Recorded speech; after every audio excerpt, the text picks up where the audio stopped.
Hello, welcome to the Education Podcast, where we delve into critical topics shaping education today.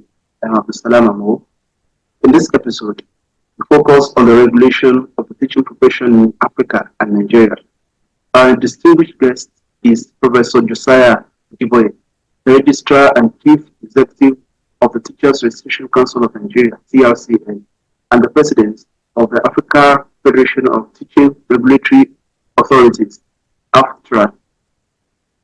Professor Ajiboye brings a wealth of experience and insights into the challenges and opportunities of regulating teaching standards.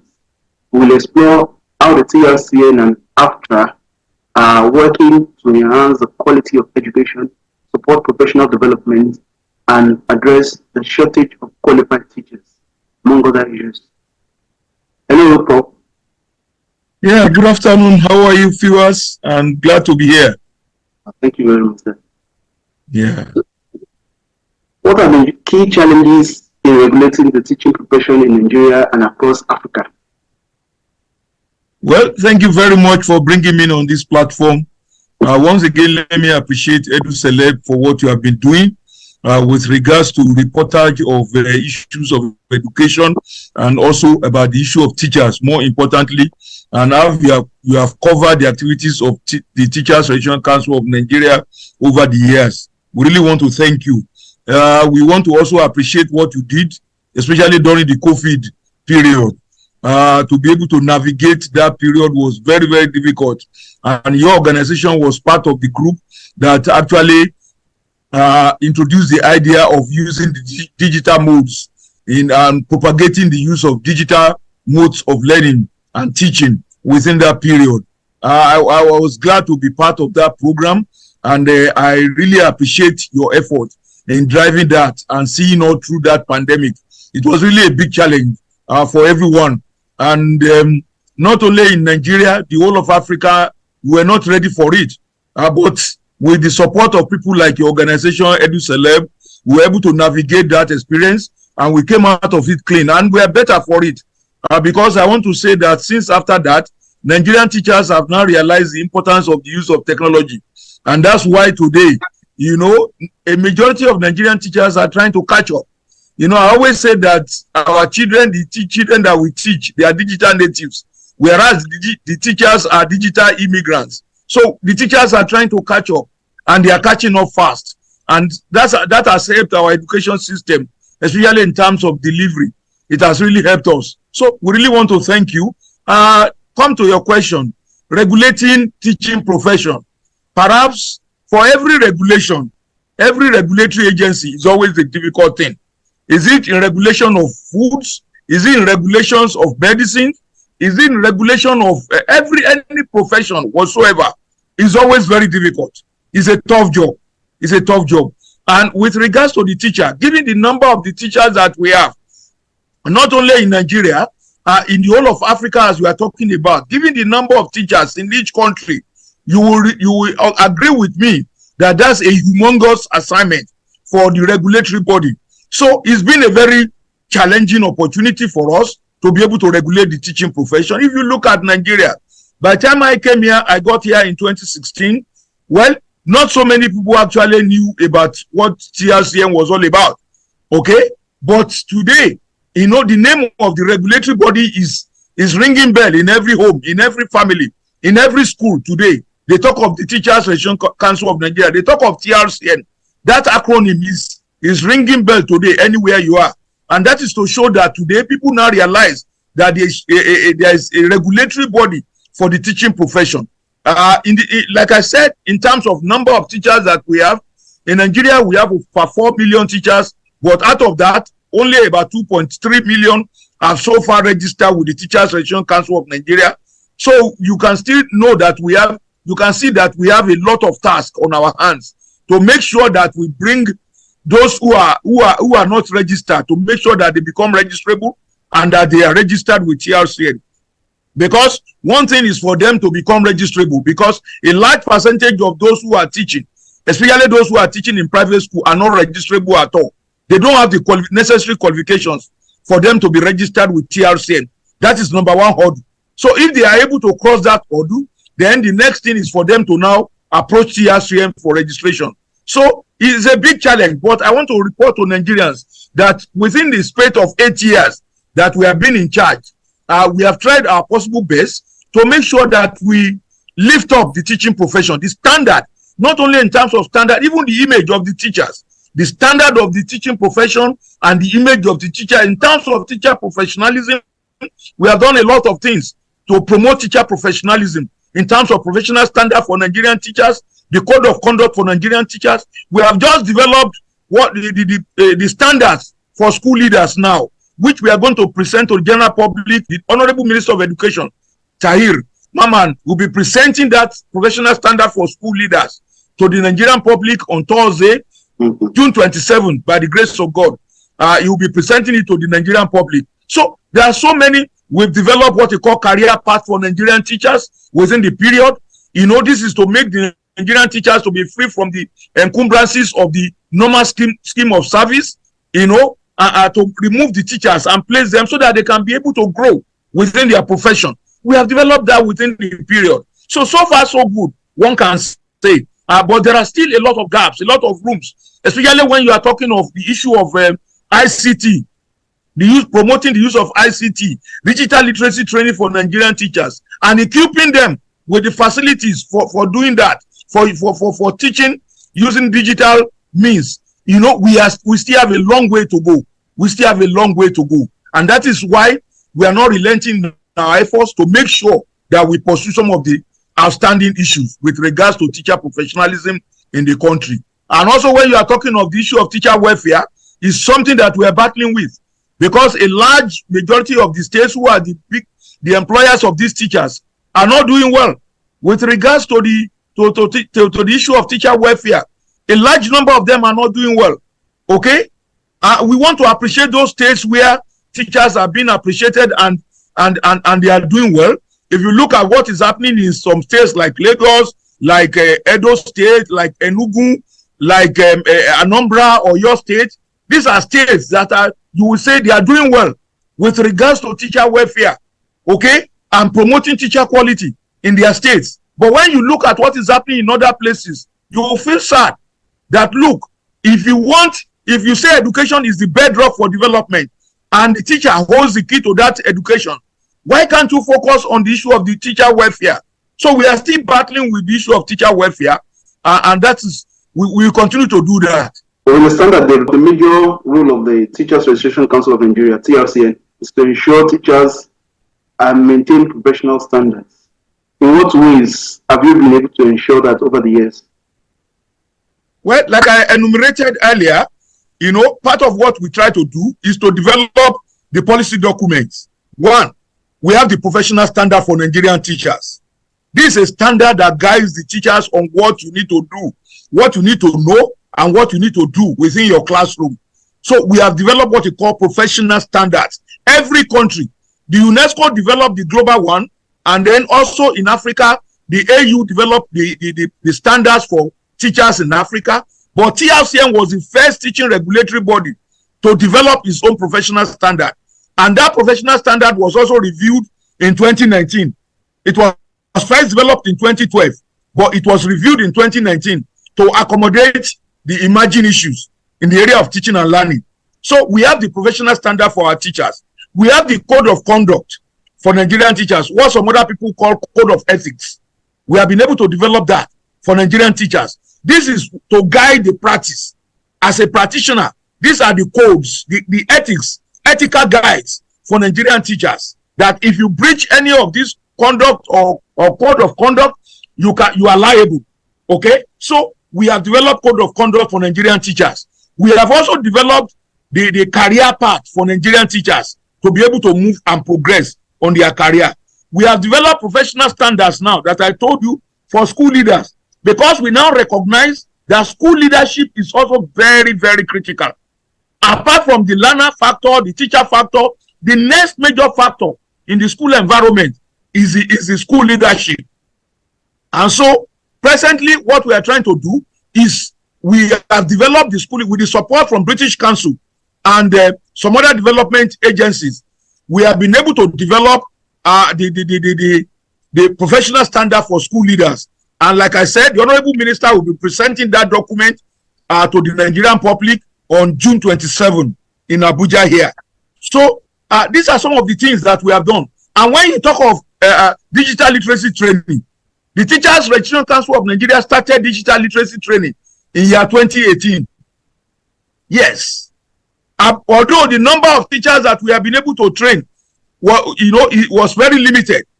But when we got the support in 2022 from Global Partnership for Education through the Ministry of Education, we were able to train not less than 22,500 teachers on digital literacy, on the use of digital modes in teaching, what you call digital literacy and online learning.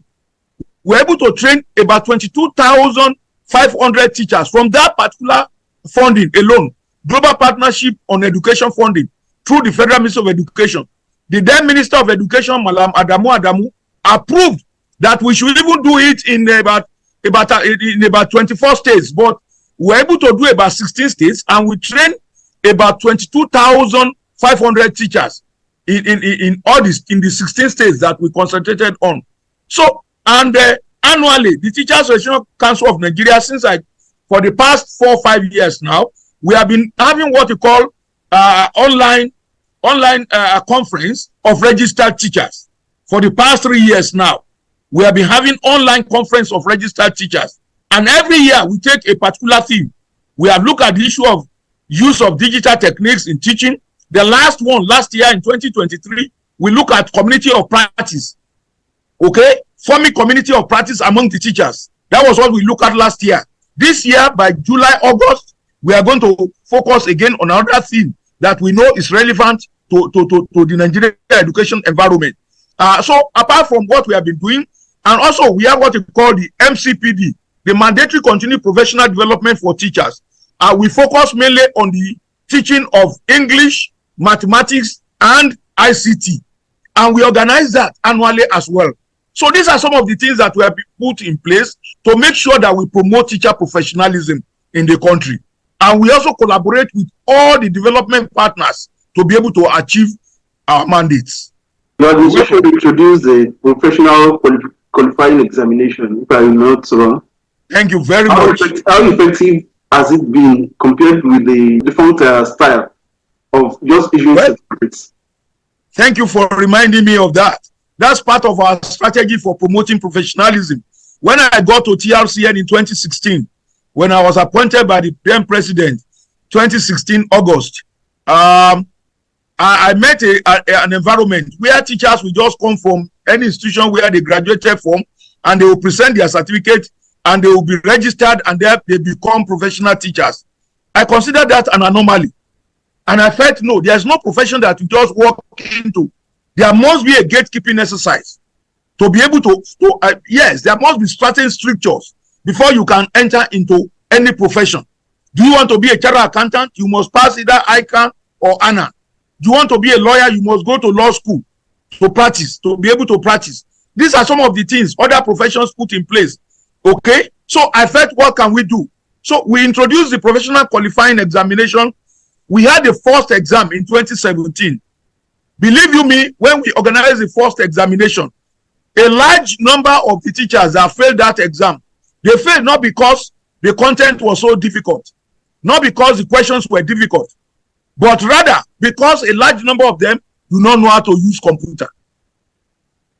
When we asked people to start, instead of clicking start, they were clicking submit. Some people will tell them, instead of moving the mouse, believe you me, they were waving the mouse at the monitor. It was so bad when we started in 2017. But today I can report to Nigerians and the world that, look, Nigerian teachers now know that it is imperative. If you want to be registered with TRCN, first, you must pass that exam. And if you want to pass that exam, you must go and do computer appreciation training. Okay? To be able to do the CB, because some people thought I was going to introduce a paper and pencil test. And I said, no.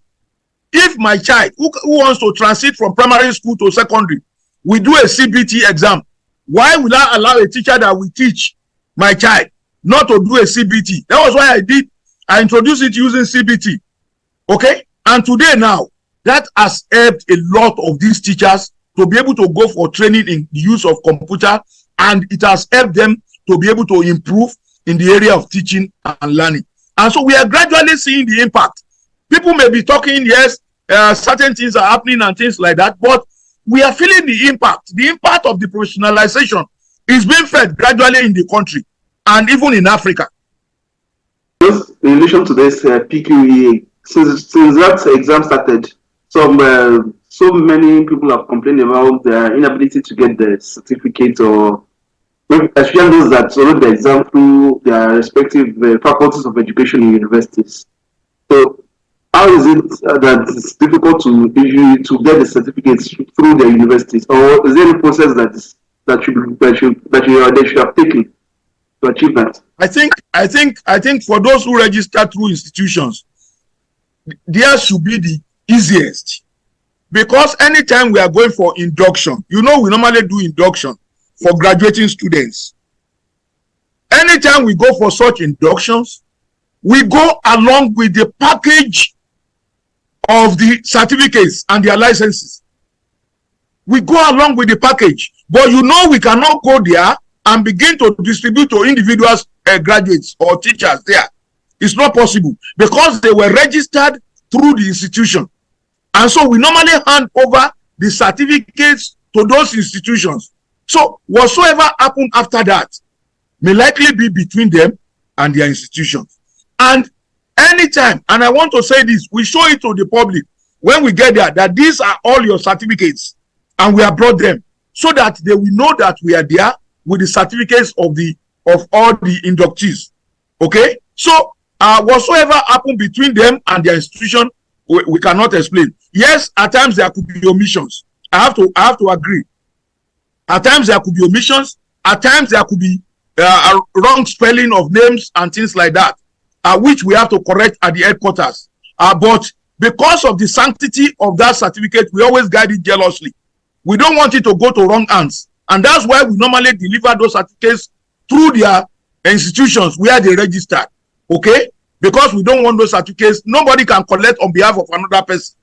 So we hand them over to the institutions where they registered. So this is what we do. But if there are complaints here and there, in the past, as of today, I know that those complaints have simmered down.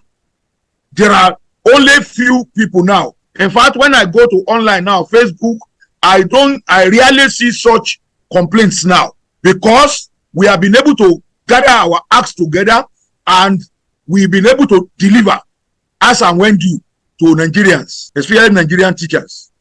Away from that, you've been the president of the African Federation of Teaching Regulatory Authorities since 2022.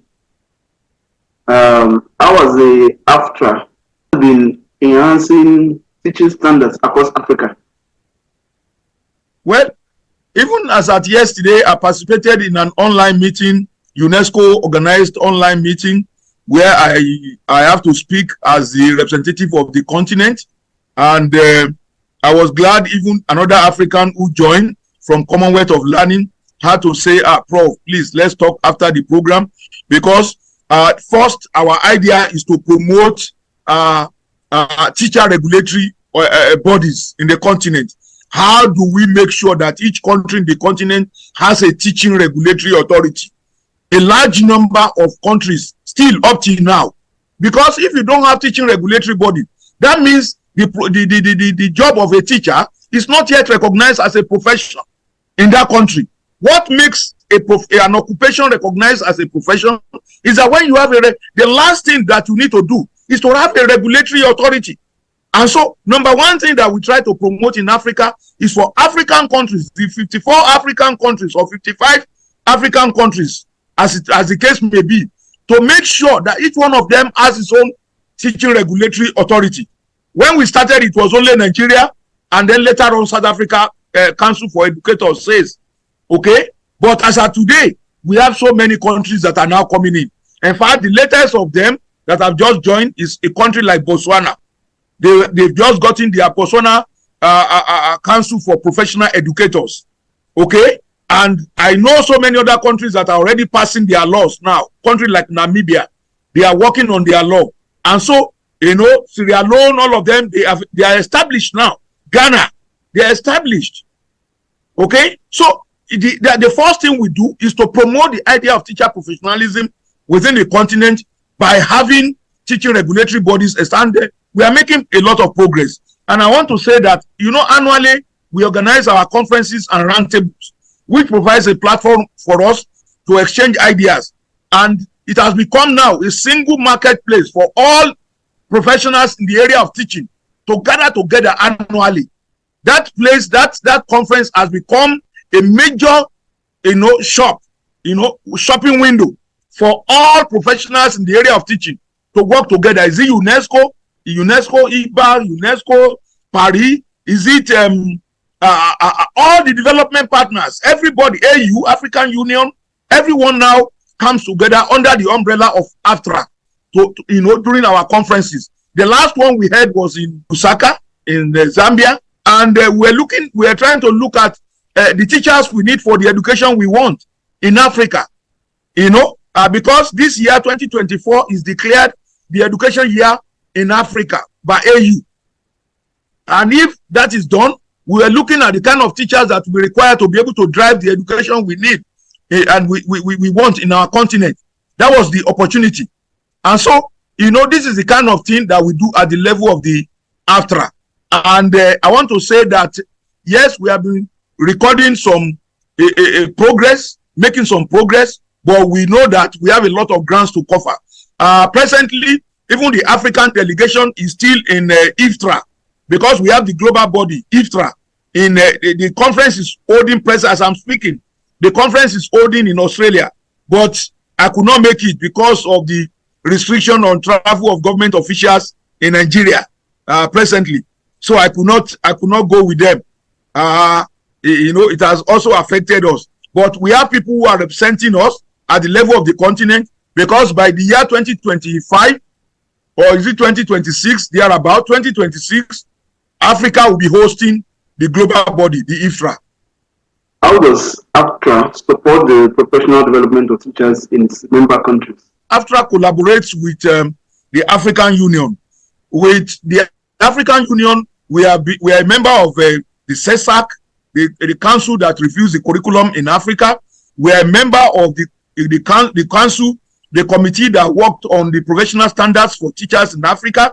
And so, working with the African Union, especially the African Union Education, Science and Technology Department, working with them has been very, in a collaborative manner, has been highly productive for the continent.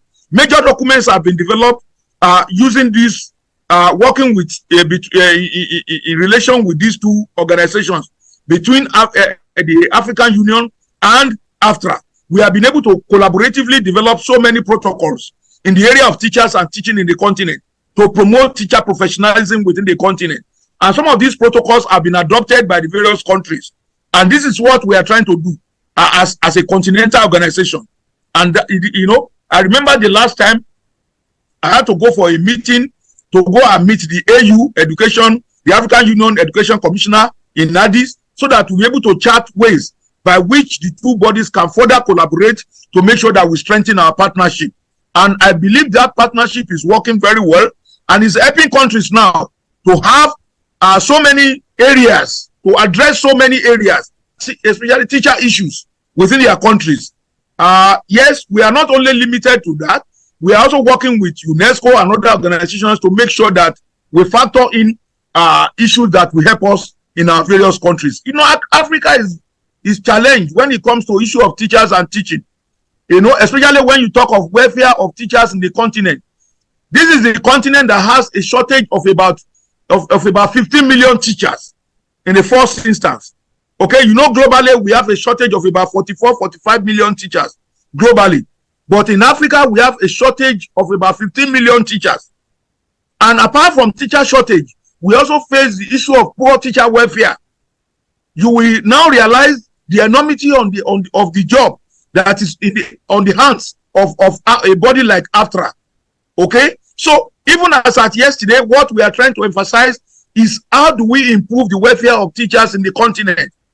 Because if you cannot attract best brains to the profession, there's no way you can move forward. You cannot be talking of development. Education, no country can develop or grow beyond the level of its education. And the teacher holds the key to that education. So you need quality teachers to drive quality education. And that's why development can come. Okay? The rate at which we are moving in the continent, you can refer to it as a speed snail. It's a speed snail. We need to fast track our movement in the continent to be able to address some of these challenges, because we need quality teachers in the continent to be able to drive our education system, so that we'll be able to, the rest of the world is not waiting for Africa. No, the rest of the world is not waiting for us. And we have to do a catch-up. And for us to do a catch-up, we need these teachers. And that's why it's important that a lot of investment, a lot of resources, we have to go into teacher professionalism, teacher development, teacher education programs, and so many other things like that, so that our continent will be able to catch up with the rest of the world. What measures are in place to address the challenge, especially of the shortage of qualified teachers in Nigeria and other African countries generally? Well, you see, when we are talking of shortage of teachers, actually, like we have been telling them, we'll look at it in perspectives. In certain instances, you will discover that you have a large number of these teachers, disproportional allocation of teachers. You have a large number of these teachers in the urban areas. Whereas when you go to rural schools, you find maybe about 2 or 3 teachers. Okay? When you go to rural schools, even those teachers that we have, a large number of them want to stay in the urban area. 70-something% wants to stay in the, whereas the rural schools are left there. So what we are trying to do at the level of TRCN now, working with UBEC, is to be able to plot where these teachers are and how can states better redeploy some of these teachers. UBEC has been carrying out what they call school personnel audit. And this school personnel audit will give us the idea where the teachers are located. And when you know where the teachers are located, then you will be able to know how you are going to reallocate them, so that you'll be able to balance up. But to say the truth, a large number of our states in the country have not recruited teachers in the past few years. I know some states that is only now, after a lot of cry, that they are waking up to now recruit teachers. They have not recruited teachers in the past 10 years. Some of them, oil-rich states in the country, and they are not recruiting teachers. Whereas we have NCE graduates, we have first degree holders who are graduates who are looking for these jobs that are not employed. You can see what is happening. The rest of the world, because Europe and other parts of teacher shortage is a global phenomenon. It's a global phenomenon. And that's why you can see, UK coming to Nigeria to come and recruit teachers now. In 2022 alone, over 600 plus Nigerian teachers were recruited by Canada alone. Between 2022 and now, when UK started recruiting teachers from Nigeria, they have taken more than 1,800 teachers who have been recruited. Okay? So, because these days we are no longer talking about brain drain, we are talking about brain sharing. And that's what you call global teacher migration, teacher mobility. Okay? These are some of the ways by which we think you can bridge the gap. They are trying to bridge their own gaps. But we, instead of recruiting teachers and encouraging them to stay on the job, because it's something it's one thing for you to even recruit them. It's another thing for you to be able to encourage them to stay on the job. A large number of these people, they use teaching profession as a stopgap. You will agree with me. When they get better things, they leave quickly. Initially, when they started leaving, they were leaving for custom, they were leaving for immigration in Nigeria, but they are even leaving, even for civil defense jobs. So that will tell you that we need to do a lot. When I presented certain memo to Mr. Immediate past president of the country, which he approved, which became some of the templates that we are now following in terms of welfare of teachers, I mentioned 2 major things, 2 major principles. 1, how do we attract best brains to the teaching profession? 2, how do we retain experienced teachers on the job? It's difficult. You get to a classroom of 100 pupils. You get to a classroom of 100 pupils. You ask them, how many of you want to be teachers? You hardly get one or two. That is to show you where we are. And so if people are no longer interested in the job, you must do something to attract them to that particular profession.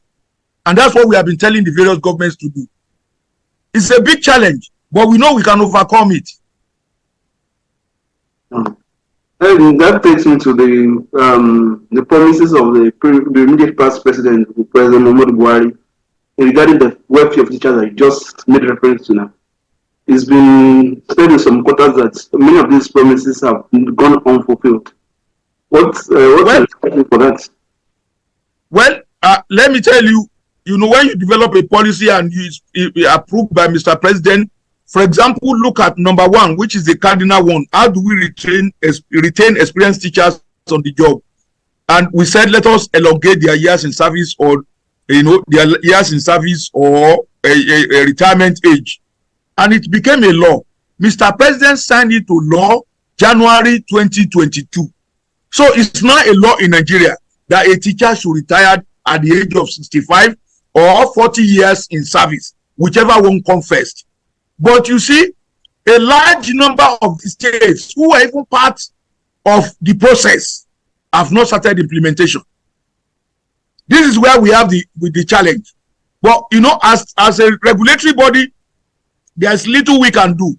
We have the teacher unions, and it's for them to be able to fight to make sure that this is implemented in their states. We really want to appreciate those states where this law is now being implemented. At the federal level, implementation started even in 2021, before the law was signed in 2022 at the federal level. But the state level, where you have the largest, because the state are the largest employers of these teachers, where you have the largest number of teachers, that's where we have the challenge. A good number of them have not been able to implement that. So, but it's a law in the country now, and the law has not been repealed. Now, two, we're thinking of things to be done, like other welfare packages, rural housing, and things like these are developmental issues. They will require a lot of funding and things like that. And I believe that the government that is in place now will look back at this document, because when I discussed with the ministers, the new ministers of education who have been in place for 1 year now, I told them if we can implement half of what is contained in that document approved by Mr. President, we will be able to do well for the Nigerian teachers. Because we talk about this allowance for teaching practice for both lecturers and students. I think now they have already sent out a circular to the various institutions. I think Tech Fund is going to be in charge of that, to fund that. Also, we talk of bursary allowance for those reading education. They started the implementation last year or year before, but it has not gone round. Okay, it is being implemented under the scholarship board. Okay, it's been implemented under the scholarship board, but they started, but it has not gone round. We believe that if they are able to make this to go round, it will also help to attract best brains to remain in the profession. So these are some of the things that we are trying to do. Yes, they have not been fully implemented, but implementation is always an ongoing thing. And I'm sure we are going to get there. How does the TRCN handle cases of professional misconduct among teachers? Well, actually, as part of our law, we have what we call teachers investigative panels and teachers tribunals. But these teachers tribunals are supposed to be domiciled in the states. These days, because of funding challenges, because if I want to report to Nigerians that the federal government has stopped funding TRCN with effect from January 2024, and so it's been extremely difficult for us to carry out. We are only managing now to even pay salaries of staff. That's the only thing we are able to do now, as of today. Okay? And I don't know how far that is even sustainable. I don't know. Given the salary increase in view, it may likely be difficult for TRCN to exist. So we have these two organs in place that are supposed to be, we have the teachers, we have the teachers investigative panel and the teachers tribunal. The teachers investigative panel is supposed to be at each state, and then they send their report to the center, which we constitute a tribunal. But what we depend on now is the disciplinary processes in the states. That's what we depend on.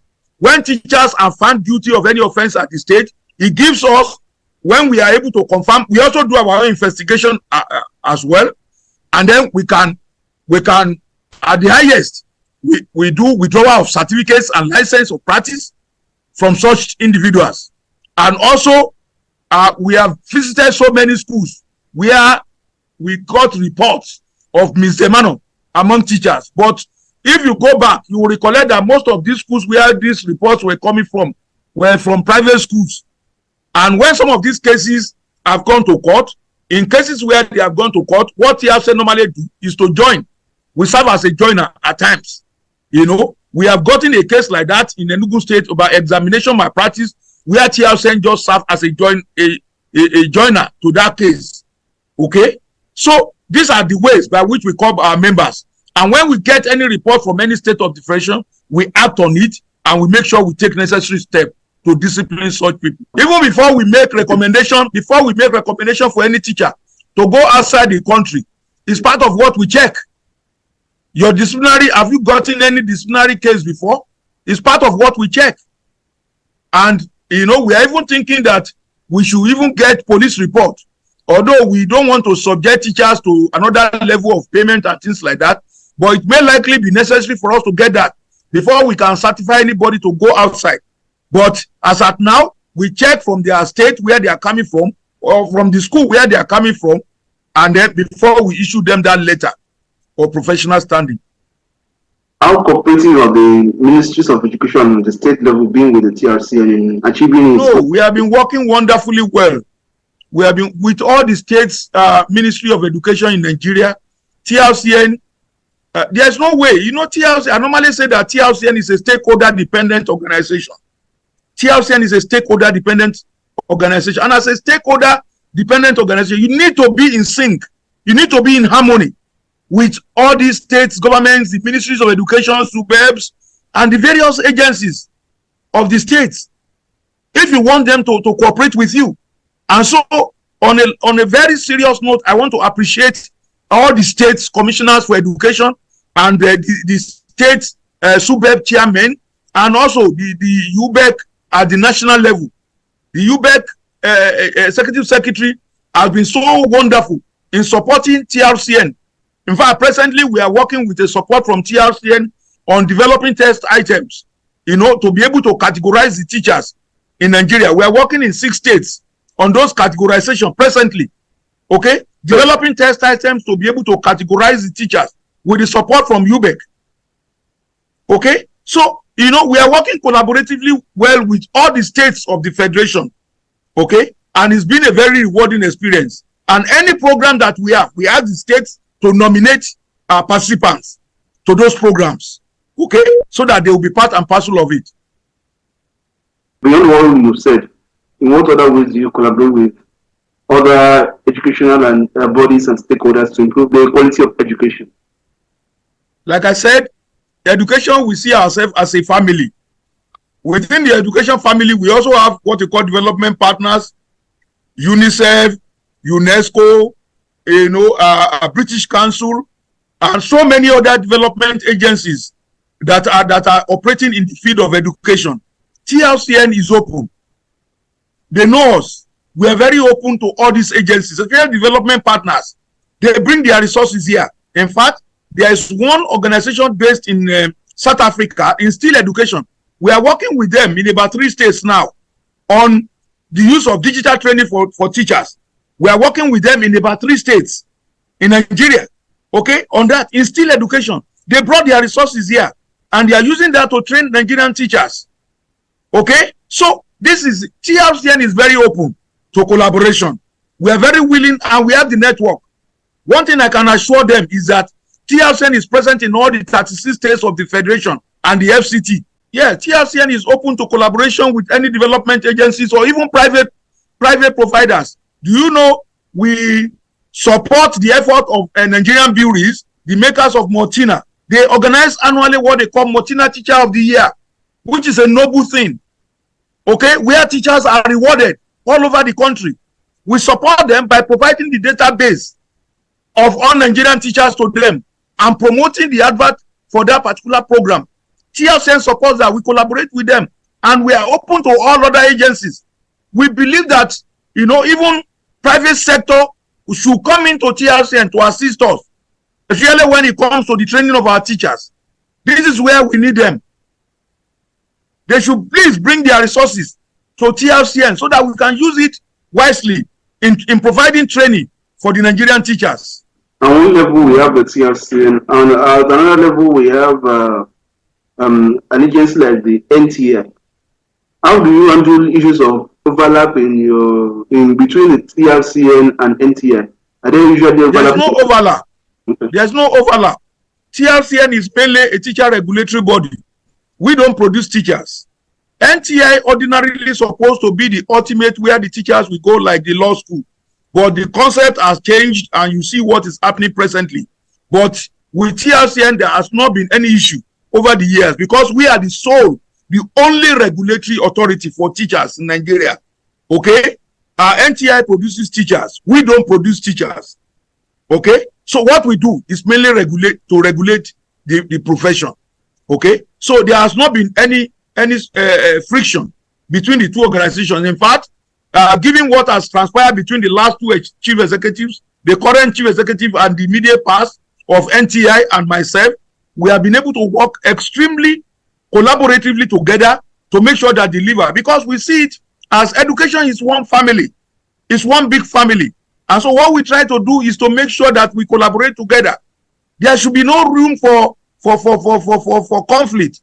Okay? So rather than raising the issue of conflict, what we do at the level of TRCN and NTI is to be able to develop synergy. Not only NTI, all the agencies that have one thing or the other to do with teachers. For example, the NCCE, we work together with the NCCE as well. So, you know, all the agencies that have anything to do with teachers, we normally collaborate with them. But ours is a distinct responsibility that the country has put on us, and that is on teacher regulation, and that is what we do. For those that are still not convinced about the benefits of teacher registration and certification for educators and the education system, how will you convince them? Well, let me say that you cannot. It's very clear that if you want to claim to be a professional, you must be registered and be licensed before you can practice as a professional. Okay? You must be registered and licensed as a professional. It's not possible for you to claim to be a professional when you don't have certificate of registration or you do not have license to practice. So, you know, and to get that now in Nigeria, you now have to pass the prescribed examination given by TRCN. And that's why today we tell people that, look, there's no way you can come into this. We always say there is a difference between a teacher and a cheater. If you are a gate crasher, you are just a cheater. If you want to be a professional teacher, it is now very clear that the only way to go to enter into that profession is through the professional organization, which is TRCN. That is our position. And, we, like I said, as a stakeholder dependent organization, we also expect so many, the media to also help us in this regard. Yes, quackery is everywhere. It's in every profession. In every profession, you see quackery. When you see one, name one, and it will help us. Quackery is there in all professions. In medicine, you see medical quack doctor. In law, you see some fake lawyers. Okay? So, it's in every profession. If you are not a registered teacher, a professional teacher, you are just a quack. And so, we want to encourage everyone who wants to make profit from the profession of teaching to come to the Teachers Registration Council of Nigeria to register with us so that they can get their certificate of registration and their license of practice. Earlier you talked about the introduction of technology into the system through the digital literacy program as well as the professional qualifying exam, which is computer-based. In what other ways has digital technology impacted teacher training and regulation in Nigeria? Well, let me say this. Nigeria cannot live in isolation. We are in a what you call industrial age, what you call age 4. Industrial 4.0. And we are moving gradually to 5.0. In fact, people are talking of so many things now. They are talking of artificial intelligence, robotics, engineering, robotic education, and so many other things like that. We cannot afford to stay back. In fact, part of what I will present tomorrow, on the platform of UNESCO IPA is to talk about enhancing the quality of teachers in Africa and using the digital modes, which is very, very critical. So it's very important. We have to leverage on the use of technology to be able to promote teaching profession in the continent. And so we cannot afford, we have to catch up fast. Like I said, the rest, we don't know the next pandemic that will come.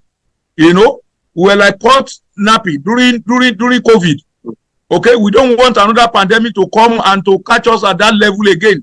We have to be well prepared, like the Boy Scout motto, be prepared. Okay, so in order to get prepared, we must get our teachers to be on top notch in the area of technology.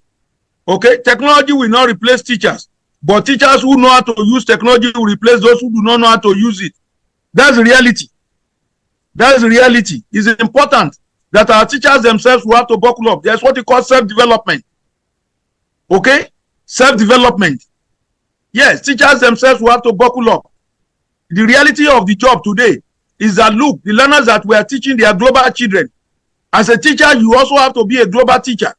You cannot afford to be a laid-back teacher, a village teacher. Okay? The children we are teaching are global children. And so for you to be able to perform extremely well at the top of your job, you must be able to leverage very well on the use of technology.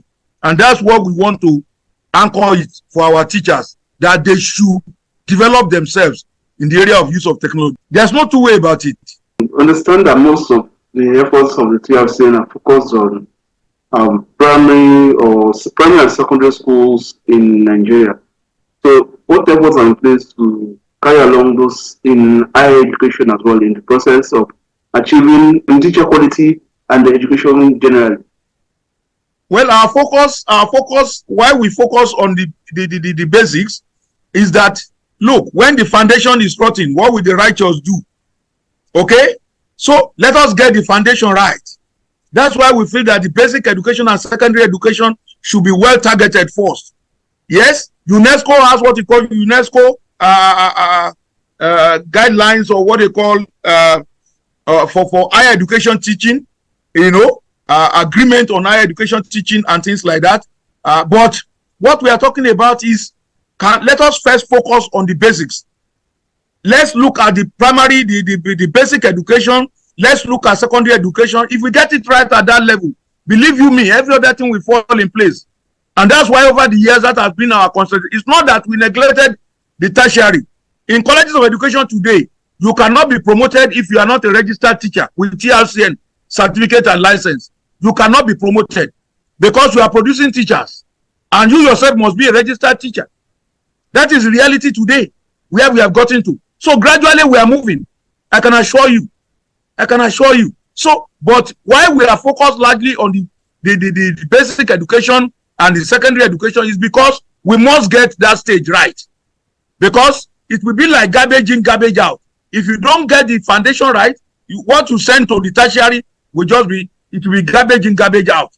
And that's why it's important for us to get it right at that level. And that's what we are focused on over the years. Looking ahead, what are your visions and goals for the future of teaching regulation in Nigeria and Africa? Well, I want to see a teaching profession that we are all proud of. I want to see a teaching profession that is well remunerated. I want to see a teaching profession that people will no longer be ashamed of to declare openly that they are teachers.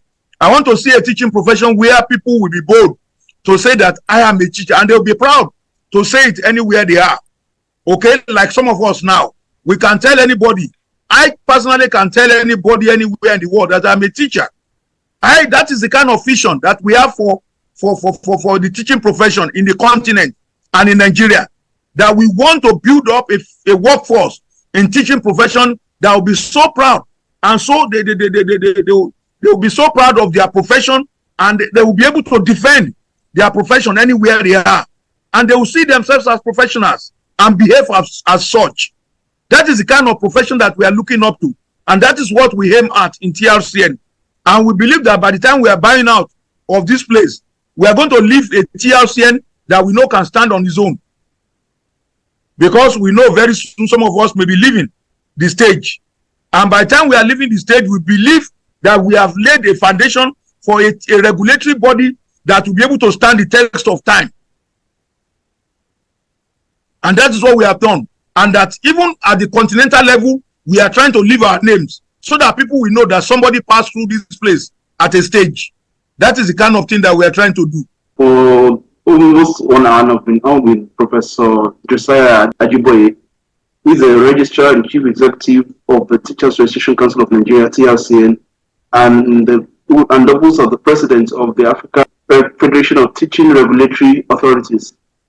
So we've been discussing regulating the teaching profession in Nigeria and Africa generally. Also, is there any other thing that you would like to add to all you said so far? Well, once again, I really want to appreciate you. It's been a very rewarding time. And I hope this will go out there to ginger our teachers and to make them to want to perform. Because, look, Nigerian teachers, I always say it, they are highly resilient. They were able to weather the storm of COVID, and they came out of it. And so they are highly, but we also appeal to the various governments who are their employers to appreciate these teachers. They say to whom, much is given, much is expected. If teachers are committed, they should be well appreciated as well, so that they can. And if you appreciate people, the Yorubas, we say, Kushelo Morisheya. If you appreciate people, they want to do more. They want to do more. And I believe that if our teachers are well remunerated and well taken care of, they will deliver better. This is the right way to get anybody to work, through motivation. Okay? So I want to appeal to the state governments who are their employers, including the federal government as well, to make sure that our teachers are well remunerated and well taken care of in terms of their welfare, so that they will be able to concentrate. The children are our future. These children we are talking about, they are our future.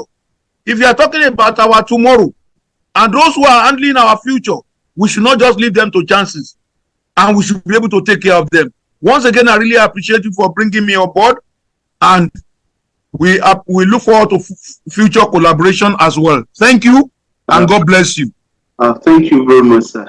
I really appreciate the opportunity to learn from you and to your knowledge sharing experience over the years. I continue to appreciate that.